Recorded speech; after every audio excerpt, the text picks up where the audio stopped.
Welcome to Generation Digital Workforce, the podcast that's here to explore the role of robotic process automation and other digital technologies. Whether you're just getting started or you're looking for advanced strategies and tactics, if you're curious about where human and digital workers are coming together to transform the future of work, then this podcast is for you. All right, let's get into the show. Thank you for joining us on the Generation Digital Workforce podcast. I'm Michael Marchuk, your host for this episode. Our special guest today is Prashanth Ramadan, Expert Associate Partner from McKinsey & Company. Welcome to the show, Prashanth. Good morning, Michael. How are you? I'm well. So, Prashanth, tell us a little more about yourself and how your team at McKinsey is making an impact with your healthcare payer clients. Sure.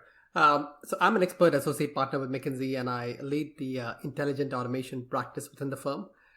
So a lot of my work involves AI and automation, strategy and execution for healthcare clients, both payers and providers. The focus of our work is on driving operational excellence and performance and help organizations build strategies and fundamental capabilities like digital, AI, analytics, and automation that are needed for the future. So increasing cost pressures are pushing many of these healthcare providers to take a really hard look at their operations. What's driving that? You're right. The healthcare industry was already in the middle of a multi-decade shift due to many factors, including technology, regulatory changes at both national and state level, and consumer-centric trends. The industry overall has been quite slow to adopt automation and digital compared to other industries, but was just beginning to catch up. So even before COVID, we had estimated that there was over $150 billion in opportunity for operational improvements at payers collectively in the country because of years of underinvestment in technology and inefficient processes. Now with COVID-19, payers are seeing increasing medical costs and associated administrative costs, while also seeing revenue softness due to a shift in priorities from their customers. So they're getting squeezed with lower top lines and higher bottom lines, hence the urgency to take a really hard look at their operations and aggressively optimize. So I imagine that puts a lot of pressure on the people inside the payers because of the amount of work that's coming through. And as we look at this, and we all know that the workforce is aging and contracting, especially as we see in sort of Western societies through the various studies, including one that McKinsey's provided. How is this affecting the healthcare payers, and how can they address that? Yeah, you're right. The workforces of many payers are shrinking as employees reach retirement age. And finding replacements has been increasingly difficult because younger population is not attracted to the same kind of work. This is a huge impact for two reasons. Firstly, the processes are largely people dependent. So this contraction puts pressure on operational metrics, SLAs, as well as on the rest of the workforce. Secondly, the population that is retiring has decades of experience and intuitive knowledge about processes that is not documented anywhere or in software, especially in areas with complex rules and judgment-oriented activities like claims and underwriting. So when they leave, they take all of this valuable experience and knowledge with them. So the solution to this is really fundamentally moving from a people-supported by technology approach to a technology-backed by people approach. So most processes that are heavily people-dependent today, like enrollment, billing and claims, etc., they do not need to be so people-dependent. These are high-volume activities with a high degree of automatability, which can remove the dependency on people. It's also critical to codify knowledge through AI-based technologies like virtual expert assistants, etc., for more efficient knowledge maintenance and dissemination, and also as a way to guard against this loss of experience. So automation through a range of technologies is really the key to mitigating the impact of aging workforce. So many of the healthcare payers that I'm familiar with have a very long corporate history, which is typically meaning that they have a very broad number of core IT systems. So you mentioned automation supporting this. How could automation with a digital workforce address not only the age of some of these systems, but maybe some of that workforce aging issue you mentioned earlier? Sure, yeah, that's a good point. So at most payers, core systems cannot easily be modified, which makes it difficult to implement necessary operational changes. There's no standardization and integration, and workflows often span multiple disconnected systems and often require duplicative manual data entry. So modernizing core systems is usually cost prohibitive and very disruptive. It takes a really long time as well. Also, automating these with traditional technologies and techniques takes a lot of time and money that doesn't cut a business case. So the result is a slow, expensive solution development that plagues most payer organizations. A digital workforce powered with automation technologies can very effectively, efficiently, and even economically solve these problems in a fraction of the time taken by traditional approaches. So this allows delaying or even avoiding the expensive modernizing of core systems, and it helps get more mileage out of them, while also relieving people of the need to learn and use legacy systems. More importantly, this also frees up the much needed capital for more innovative investments that the organization needs to make. So you mentioned that it frees up the people from doing the work here. Do you think that by transitioning the work into a digital workforce, that might help attract or maintain or retain newer employees that are coming in to backfill some of the folks that are retiring? That is true. That's actually very true, because newer, younger employees are more attracted towards more innovative and exciting type of work, and moving the workforce to a more digital workforce with these automation technologies can attract a new range of talent that is more sustainable for the longer term. And I suspect, too, that as we have some of the younger generations that are entering the workforce who are more comfortable using technology, as well as using technology that changes rapidly, bringing that type of mix of employees into the team can support that broader range vision of transforming from a people-centric to a digital workforce-centric kind of activity, because they're more familiar with it. They're more used to that kind of change.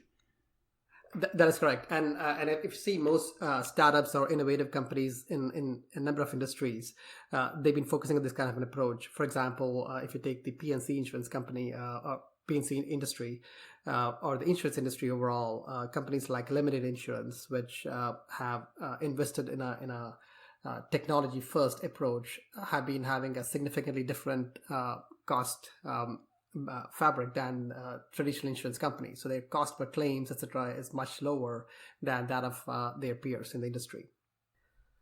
What's the state of the union of the automation efforts within these healthcare payers? Yeah. So while there's a lot of work being done by payers, and many are now beginning to see larger opportunity, it has not yet been at a transformational level, and definitely not in line with the opportunity in the industry that we see overall, which is surprising because it is an industry that has a number of high potential use cases like enrollment billing, claims, underwriting, eligibility and authorization, a number of call centers and support functions. So it's ripe for this kind of automation, and they're at the beginning of that, but they're not yet at the transformational level yet. So what are the challenges that they're facing that are sort of preventing them from moving to that next step? There are a number of challenges, but let's talk about some of the biggest ones. So I think the biggest problem by far has been aiming too low and going after small wins, and continuing to go after small wins while overlooking larger opportunities end to end. It happens because of rushing in too fast and not taking a strategic view regarding opportunities, and a lack of value-based prioritization in terms of how they address and sequence these opportunities. This also creates the associated problem where teams are busy working and taking up all this capacity, but not creating sufficient value. The second problem we see is a myopic view based on just cost that ignores the value derived from improvements in quality, speed, and flexibility. Cost reduction is a key benefit of automation, but it is not the only one. Other potential benefits such as better customer experience and improved quality, speed, flexibility, these are all important to a payer's long-term success. So the business cases that are made exclusively on cost they miss out on larger transformational opportunities. Last but not least, I think another big problem is that many companies have a tendency to take a tool-centric approach. So they take a tool and see where it can be applied instead of taking the broader toolkit of technologies and techniques and automating a process end-to-end to get that higher level of unlock. So a lot of times companies would just try to use, let's say, RPA everywhere. And while it applies almost everywhere, there are so many use cases within large companies. There are a lot of scenarios also where other technologies like OCR or natural language processing are required to enable RPA to unlock a lot of the value. So where companies don't take this integrated approach, they end up automating just parts of many processes, which results in underwhelming value capture due to the fingers and toes problems, where you can't take out bodies, but you can only take out fingers and toes. And so this also ignores the synergies among different technologies. For example, RPA can enable collection of exhaustive and high quality data in a structured format for analytics to work successfully. But when you look at these in silos, the business case just wouldn't be there, and thus companies miss out on an opportunity that are magnitudes larger in value. Those are maybe the top few problems that payers are facing. Yeah, that makes a lot of sense, and certainly we've seen that in other industries as well, related to focusing on cost and not being strategic about the way they're viewing a transformation. You mentioned some of the pieces regarding to the cost side of things and how they were trying to take cost out. Do you think a lot of that's because these are such mature organizations that have built up over time? Their processes seem to be fairly stable, and therefore they focus on cost without reviewing a broader, reviewing the whole technology transformation concept. You're right. I mean, there is an element of a status quo and comfort with the status quo that because of which larger organizations find it harder to move at the same speed as startups when it comes to investing in new technologies or creating new solutions. And we've seen that in the fintech world, especially how fintechs can come in and create a banking-like organization online in a very short period of time that rivals or even expands on the services that traditional banks have offered. And now we're seeing this sort of thing trickle over into the insurance side, aren't we? That is correct. Yeah, and that it's unfortunate because the incumbents and the large organizations have all the capital, all of the assets required to succeed, like the customer base, the financial backing, etc. So if they're able to move in a faster way, in a digitally disrupting manner, where they can create these new startup type businesses within their organizations, they're able to move much faster and much better than the startups which lack some of these fundamental unfair advantages that the large incumbents have. So if a healthcare payer or a healthcare organization decides to move forward and really says, I think we're going to go and move down this digital transformation path, how can these payers achieve a sustainable impact by adopting a digital workforce? Great question.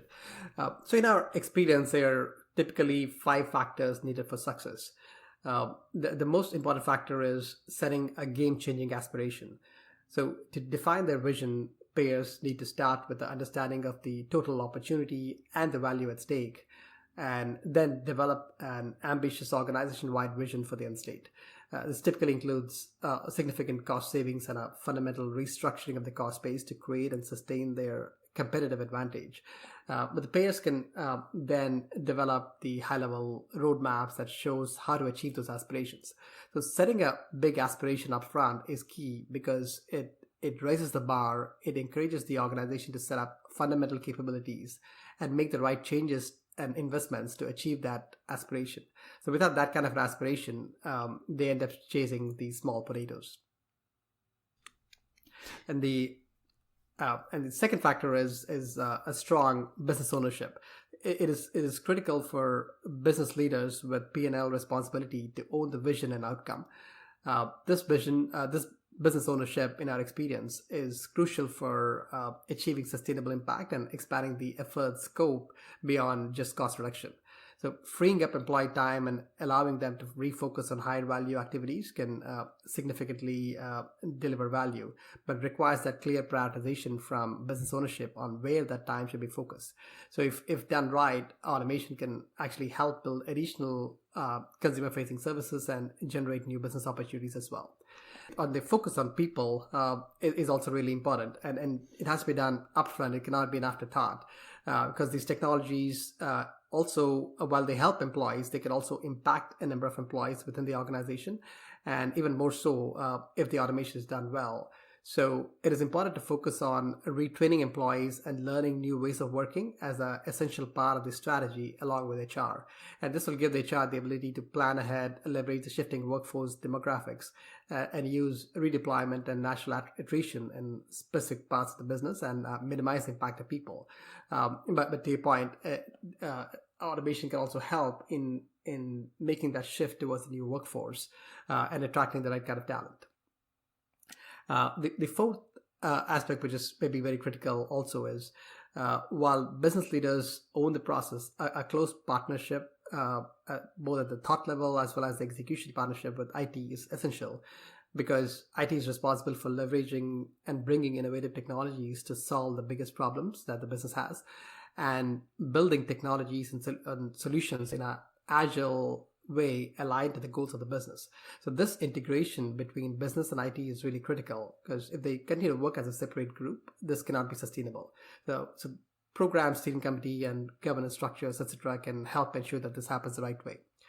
And last but not least, another key factor for success is building in-house capabilities to achieve the sustainability. It's really important to build and nurture the muscle for delivering these solutions. And it is critical that an organization build the most important capabilities internally.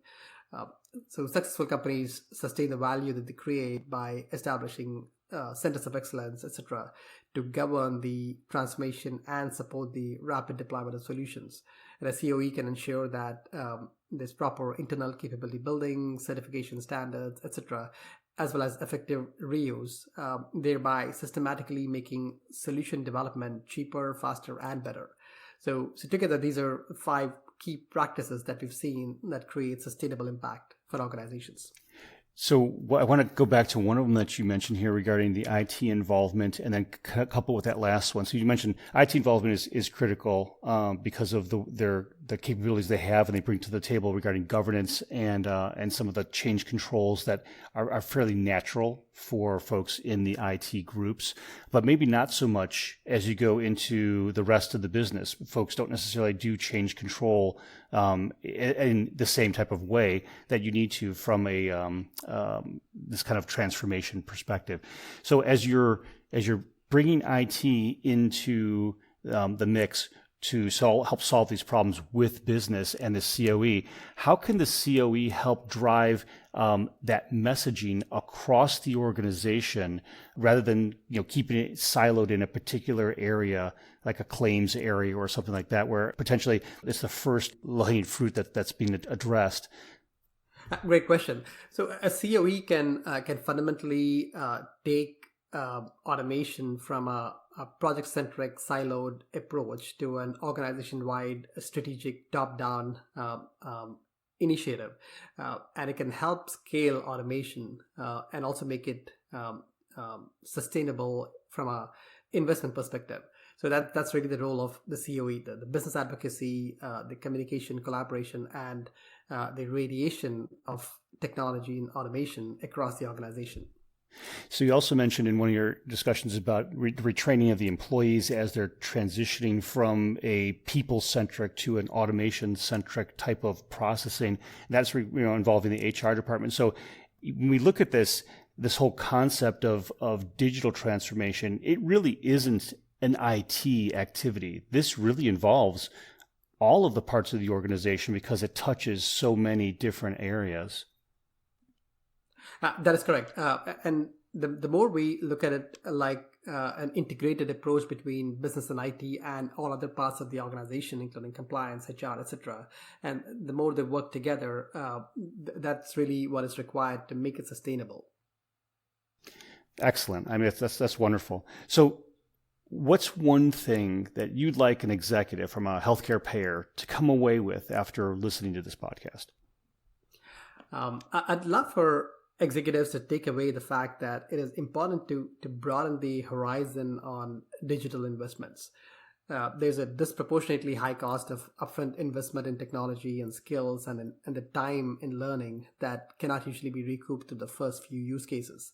The horizon to evaluate these investments need to be much longer, since these are fundamental capabilities that have benefits reaching far and wide. I also want to emphasize the importance of learning that comes with implementing these technologies, and that is an essential step for any organization, regardless of when it starts. And those that wait to begin this learning will conclusively be outpaced by competition that learns, evolves, and builds these fundamental capabilities along the way. So lastly, digital technologies build on other digital technologies, and they all have a valuable synergy within them. And that should be considered for a broad enough perspective and horizon. Excellent. Well, thank you so much for joining us today. Your insights and expertise were very, very helpful for us today, and I really appreciate you joining us on our show today. Absolutely, my pleasure. For Generation Digital Workforce, I'm Michael Marchuk. We'll see you next time. You've been listening to Generation Digital Workforce. If you want to hear more about RPA, AI, and other cognitive technologies that are shaping the future of work, join us next time as we continue to go deeper on these topics with industry innovators and experts. To make sure you never miss a future episode, subscribe to the show in your favorite podcast player. And if you've liked what you heard today, please leave us a review. It's one of the best ways to help more people find valuable content. For show notes and more info, visit us at blueprism.com/podcast. Thank you so much for listening. Until next time.